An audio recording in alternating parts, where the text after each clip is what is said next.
বলছি আজ ব্রেকফাস্টে কি আছে? আচ্ছা ঠিক আছে, যা আছে বাদ দাও। আজ থেকে শুধু ওটস হবে। মানে সব তেল মশলা ভাজা ভুজি সব খাওয়া বন্ধ, শুধু হেলদি ফুড খাওয়া হবে। এটা কি মা, তোমাকে তেল ছাড়া পরোটা বানাতে বললাম আর তুমি এত তেল দিয়ে দিয়েছো। এত কষ্ট করে বডি বানাচ্ছি আমি, সব নষ্ট করে দেবে তুমি। তুমি একটা কাজ করবে, রাজুদার কাছ থেকে শিখে আসবে কি করে তেল ছাড়া পরোটা বানাতে হয়।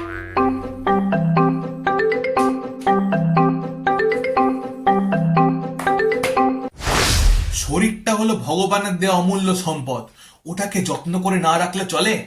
এক্সারসাইজ করলে না শুধু বডিটা নয়, মাইন্ডটা একদম ফুরফুরে থাকে।